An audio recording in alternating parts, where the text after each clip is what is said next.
Can it be threatening for an established animal to suddenly have, hey, somebody new in the household that's getting as much or more attention than I used to get? Well, it can. I mean, it can definitely interfere with their energy, interfere with what's going on within the animal. So it's just like us. If a new person comes into our life or into our household, there'll be some changes. If we haven't explained it to them ahead of time, if we haven't been explained to us ahead of time what's going on, same thing with the animal. If you're going to bring a new animal into the household, if you get an opportunity, let the present animal check them out and see if it's going to work out, and then go from there. So intuitively, what was your first reading on Buffy? Very, very smart. Probably even though she's getting a little gray in the temples, continue to give her challenges. Oh, yeah, give her challenges, and I think the new puppy will definitely take her up to a new level. Wow, well, that's good. Now, I know that you will ask the animals, is it okay to have a conversation with you, and what's your name? That's right. Yeah, so did you learn anything there? Well, that's the polite way of communicating. Yeah. So I wouldn't want to interrupt your guys' conversation by just butting in, so we want to talk to them about that. And she was very open to it. The animals are very open to the idea of connecting with them and communicating with them because we're giving them a voice.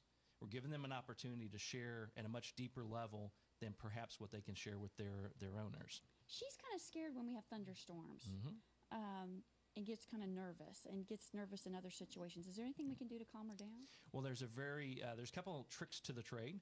One is you can give her some security by putting a small T-shirt on her, a small sweater, something that has your scent or has her scent on it.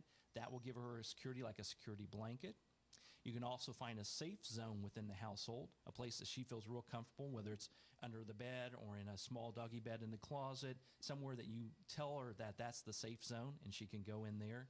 And then there's also some herbal supplements, things like flower essences that work as a calming solution that you can add into their diet that will calm them down as well. How much of a conversation can you have with your pets? I mean, somebody told me, dogs have about a 200-word vocabulary. Over time, you could teach them certain words, they'll understand. When I say dog, if I say ride to my dog, she knows right away to start jumping and leap, we're going to go for a ride. Right. And so she knows certain words, but realistically, about how many words can you teach a dog or get a dog to understand? Well, when I communicate with them, I'm receiving information as far as words. Sometimes they'll communicate with me with colors, pictures, feelings, the whole gambit of emotions. And they're not complete sentences at times, and they're not complete pictures at times. It's a little bit of this, a little bit of that. And I like to say it's because the animals talk to me in a way that a mere human could understand. But it's really how the animal likes to best communicate. So it's just like you and I. Some of us, like you'll see me move my hands a lot. I'm a hand gesture kind of guy. Others aren't. And same thing with our animals. They're giving us information based on how they feel comfortable in communicating with us. Okay. All right. We got a new dog. Yeah, we haven't gotten this one on the counter yet. Yeah, let's see if she'll stay up there. She's kind of wiggly. And look at her beautiful tail. So she dipped her tail in ink. Yeah. So we got a lab mix. Yeah, she's waggy. She likes you, Tim. She's a sweetie. This is Sandy. So Sandy, we want to, she's young and she is wanting to understand what's going on in the household. She wants to make sure she's pleasing everybody. But I think the key thing with a young dog, you want to get them interfaced in a lot of different ways. You want to get them interfaced with other animals, other people, get her into training, get her into obedience. Pretty end. The tail is my best feature. Yeah, it's also the most dangerous spot for me. So I'm going to back away just a little bit just in case. Well, maybe we'll talk about Sandy a little bit more after our break. But we've got some books, The Wagging Tails by Tim, to give away if you want to call with a question about your pet or how to communicate with your pet. Give us a jingle at 1-877-FAMNET-1. Yeah, and call quick. Rescue me. Never can tell what's going to happen.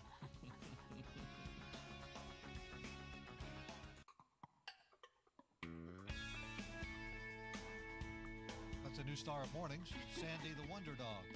We wonder why the dog is here. Well, no, he's here to talk to our animal communicator, Tim Link, who's joining us on mornings. So thanks for waking up to us on FamilyNet radio and TV stations all around the country. Yeah, there's Sandy being held by the dog holder, Mark. Well, Tim, tell us a little bit more about Sandy. Well, Sandy obviously is young. Okay, so there's a lot of things you need to do for a young child, as I'll call them, young fur child.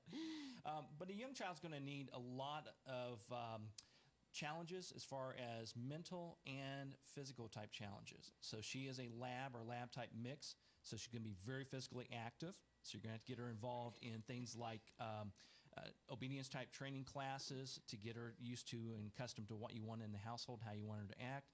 You need to get her into agility classes so she has a chance to sort of mature and get her stability.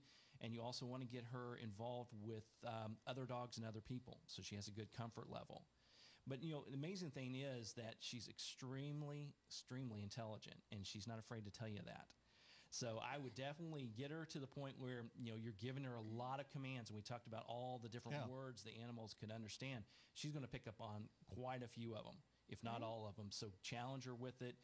Give her more than just the bye-bye, lay down, but lay down, set, all the different things, because she is very wants to be very much challenged, and she's very mentally in tune with what she needs to do. Well, I don't know if it's your aura or your demeanor, but, we brought the dog up. The dog was, much more agitated, much more energetic.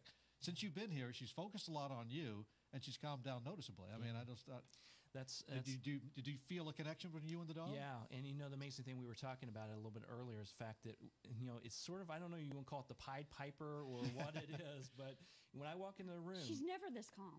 It's amazing. Yeah. So it is. The animals will typically come into the room to see me, and they'll calm down, and they'll just relax, because this is their opportunity to be able to talk. Can you tell her about not going pee-pee in the house? We can... Is that something you can help with? Yeah, we can definitely help with that. So we have to understand why she's doing it. And when it comes down to whether we're talking dogs or cats, whatever it may be, urinating in the house is usually a physical, mental, or emotional type of situation. So physically, so she's fine. She's feeling good physically, so that's good. And so now it's more of a mental type thing. She doesn't have any emotional problems. What we mean by emotional is the trauma of having other animals in the household. Maybe there's some things going on in the family unit that's not helping the animal out. It's giving them stress. So that's not a problem with her. It's a mental thing. She wants to better understand why she needs to go outside and when you need her to, and you need to establish as much of a routine as possible with her. And if you get her into a routine, then she'll start to pick up on it. Okay, the why is we don't want to ruin the new carpet. That's well, so they just moved recently, so that might be adding to the confusion. I mean, it's a little unsettling, I guess, to have a new home so quickly after having your first new home. Definitely so. I always tell people that you want to talk to your children. Here we go again. Been around dogs too long. You want to talk to your animals like you do your children. Okay, and what I mean by that, it's not the simple baby talk type things, but you want to make it very clear what you want from them and what you need and what the situation is. So when you're talking to them, you simply explain the situation, what it is, what you need from them, what you need them to do, and most importantly is, why is it a good thing? Why in the world would they want to do it?